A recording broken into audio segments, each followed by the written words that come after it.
Hey lifers, welcome back to my world, where it's been raining carburetors. The last couple episodes, we've been mainly focused on this guy and its twin brother, but we need to get back to this guy. Our voluntary test subject has been a trooper, we gotta say that much. And in the process of taking it apart and put it back together, we did clean it out, made sure our floats were set properly and all that good stuff. And we also just got done resetting our choke.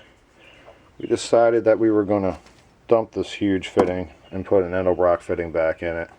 And yes, we know this is not Coast Guard approved, but in the Biesemeyer you can run anything. Open air motor, I mean, you can run anything. You want to run a car distributor, you run a car distributor. For that matter, most of those guys on the West Coast, they pretty much deal with total auto in these open boats. I mean, they use even, power glide transmissions instead of Borg Warner, regular transmission or marine transmissions. I say regular. Automotive anything, because it's open air, so you don't have to worry about any of that stuff. But as I said, well, while we got this one out, we've already done a couple things, and we are going to continue to do one or two more just to get it, just that much better. And one of the things we're going to do is we're going to remove the rear PCV pickup and we're going to put it in the front where it belongs.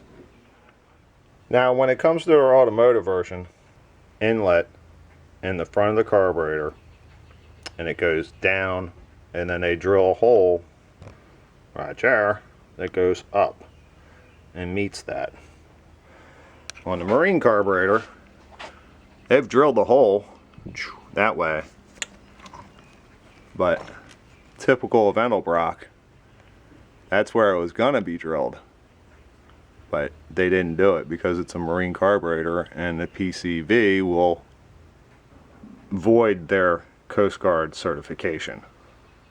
So basically we just need to drill a hole, but we need to drill it in the right direction so we don't actually drill into the throttle body itself and cause a major issue. And then we need to get this thing out on the Biesemeyer and installed, because I don't like the Biesemeyer sitting out here in pieces. It just, something about it gives me the creeps. I don't like it. I don't like it at all. Looking at the bottom of this carburetor, you can understand why Edelbrock would prefer you use a front vent for the PCV as opposed to the rear vent. And the reasoning is, your fours are only open, when you're really hammering it. And then on top of that, you're probably going to have low vacuum anyway. In which case, that's the only time that this will be picked up.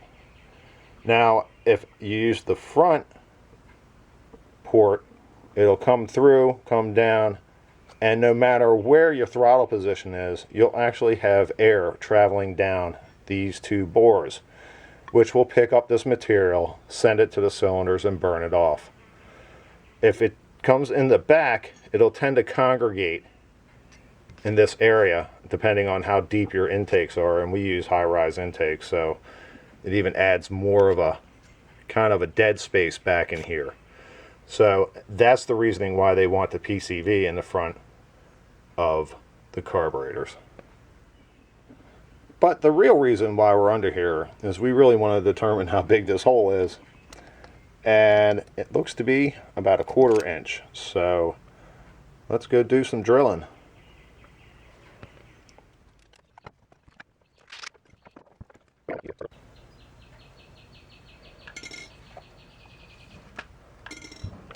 Now this is going to be a little awkward. You probably won't be able to see it, because I'm going to try to keep the carburetor tilted down. That way the shavings will fall out this way and not on the bores and the butterflies and everything else. So sorry ahead of time about the camera angle.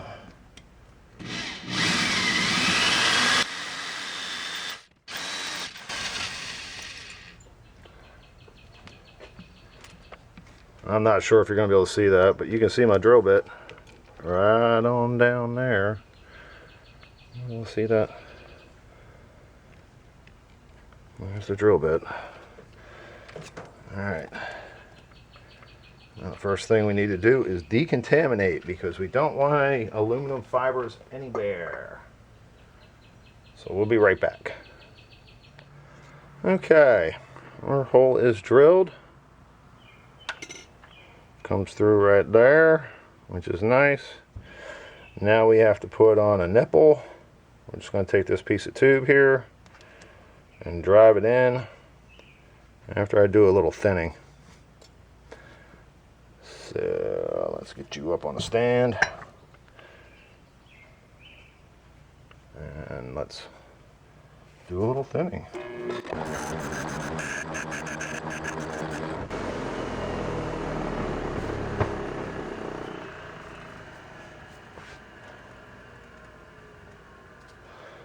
All right,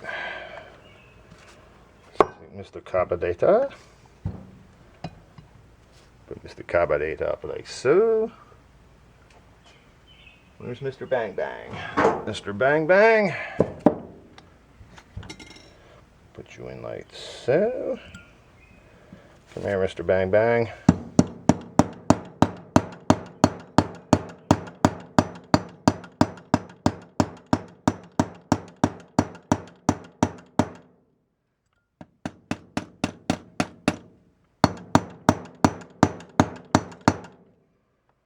Thank you, Mr. Bang Bang. Now have a PCV port. But we are going to have to trim it down just a hair because that thing sticks out way too far. Alright, let's do this the old-fashioned way. Okay, now that we have our piece cut, I'm just going to give it a little ream here.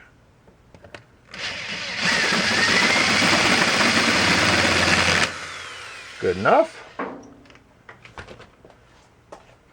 Grab a piece of sandpaper here. Knocking the burrs off the top. We don't want any cut hoses. We just want vacuum hose.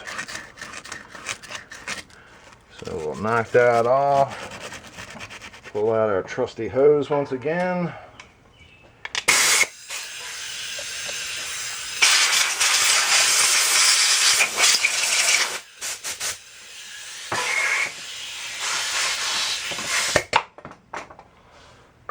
Set that down.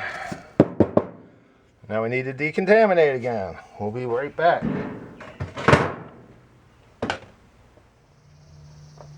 And last but not least,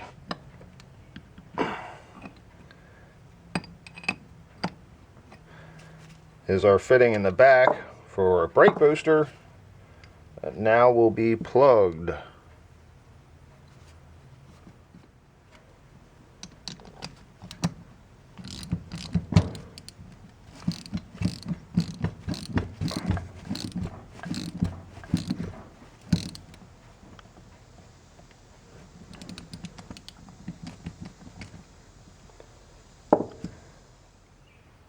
I still find it odd that Edelbrock actually still in the marine carburetor drills for the brake booster but not for the PCV. Last time I checked, now it could have changed at any minute here, I don't think any boats have brakes. Just a food for thought. With that complete, it's time to go see the old lady. Yeah, she's getting up there. The Biese is actually 60 years old this year. And being that we're getting into the second half of this year, might as well say it's 60 years old.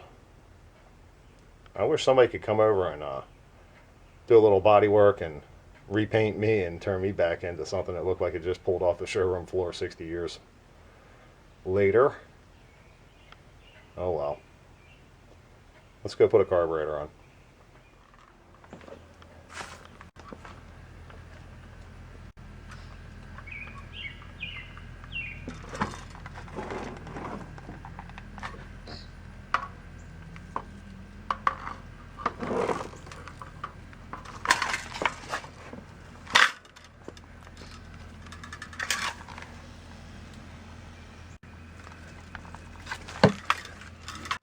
Even I draw the line someplace.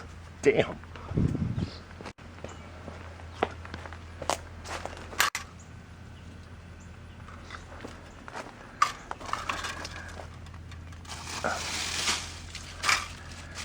Where'd you go, man?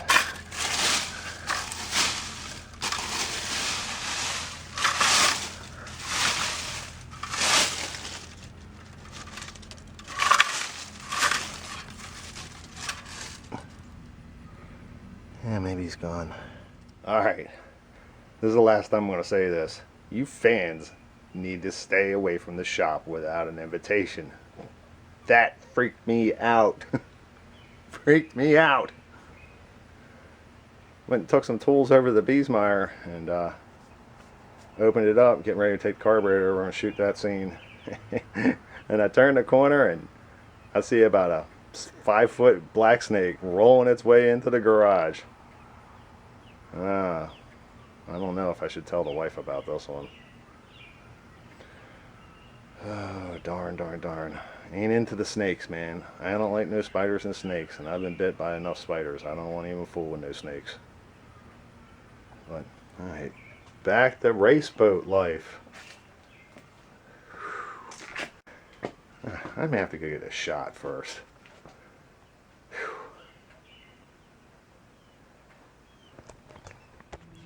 Okay, back to race boat life here, because holy cow, that was a little scary. Big tough man, all worried about a little snake. Damn right. Okay.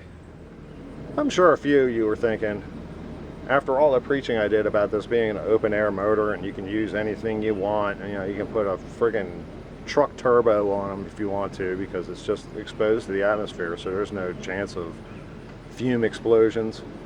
Why would I bother putting a marine carburetor on this motor? Well, first off, I own it. There's the one plus. 2, it's a really good carburetor. It's never failed me. It's worked perfectly for years and years. And 3, it actually matches this motor behind me, because it at one time was in the race boat.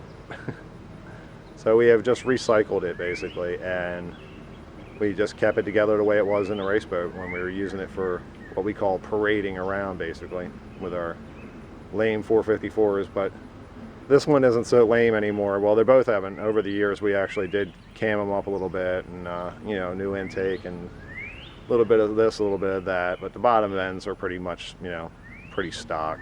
So, but in a 60-year-old boat, which probably should be sitting in a museum and not necessarily pounding around on the Chesapeake Bay, as opposed to some perfectly flat Lake Havasu kind of water, it's plenty. It's plenty for this boat. And realistically, I've even thought about even going to a small block in here just to take it back a notch. I mean, when they originally were built, you were talking maybe 200, 250 horsepower.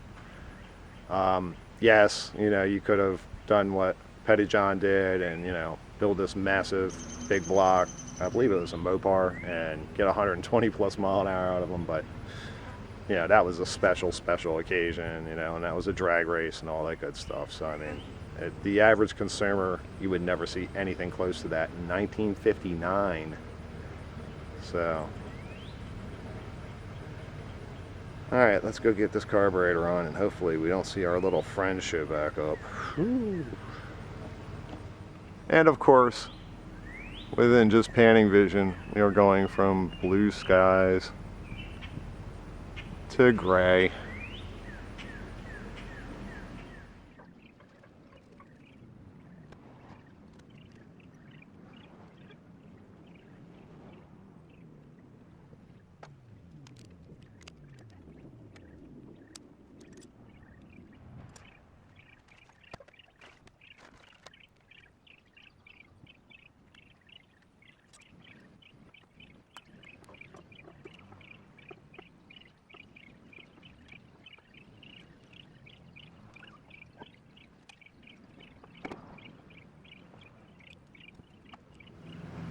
Alright, our throttle linkage is a little different than average everyday throttle linkage.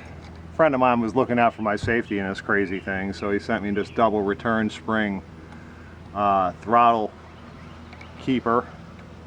But it's a little different than the average one, putting it together here. First we gotta Loctite this piece and screw it to this.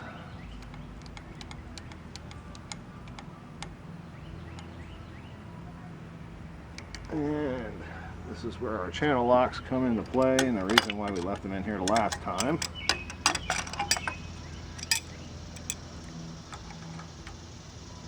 It's set to the right size already. How nice is that?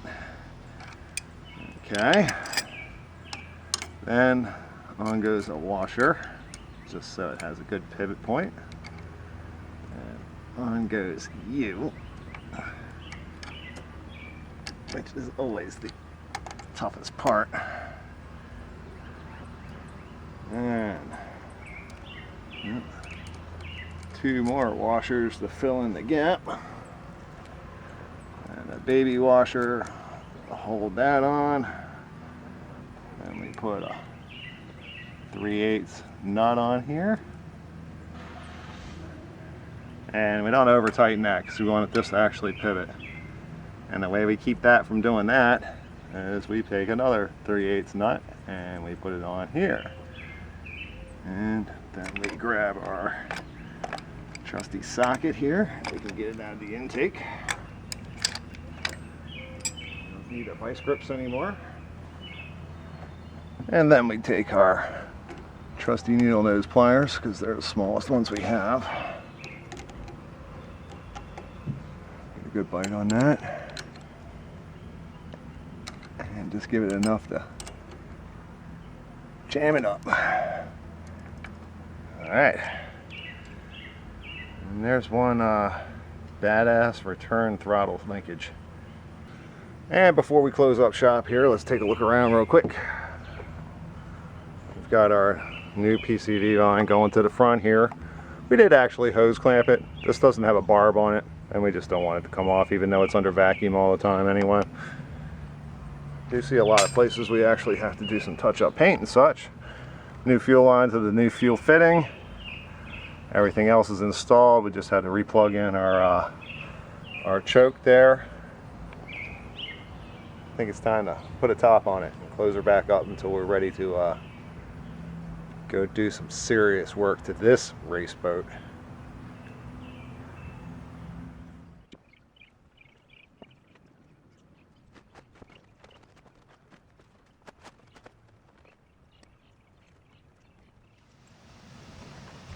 Sleep now, little Beezy, but we promise we'll be back real soon.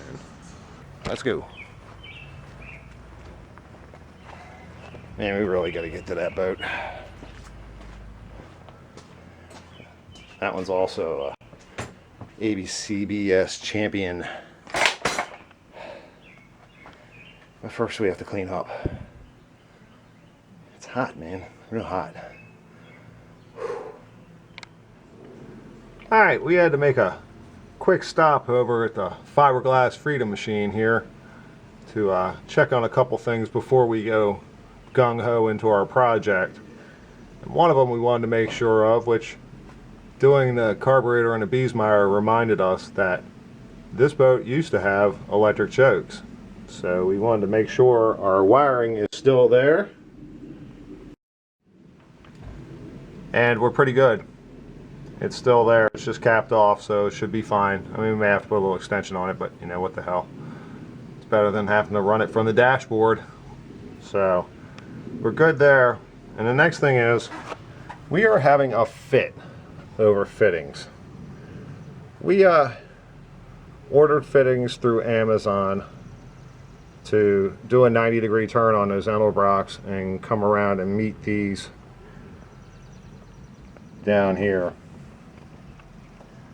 And our fittings are not fitting in the Edelbrock, even though the packaging does say they're 3/8, which that should be what Edelbrock is.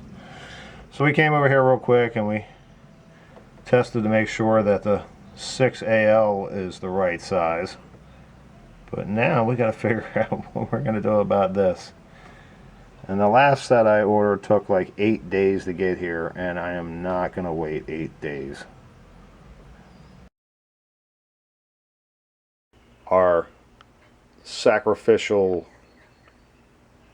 we got to come up with something better than that.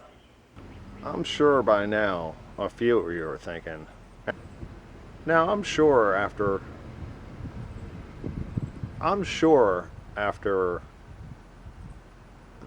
I probably should do this on the other side.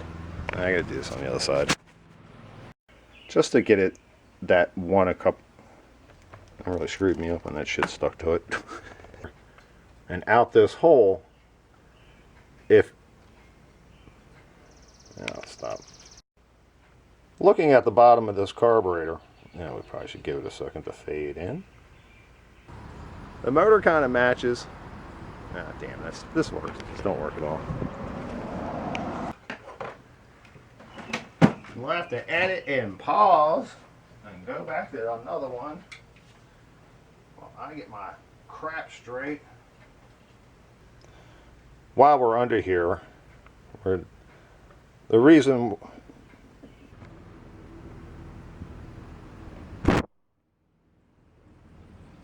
and the lens is looking rough. Before we actually get the, I bet I ain't even close to getting the picture.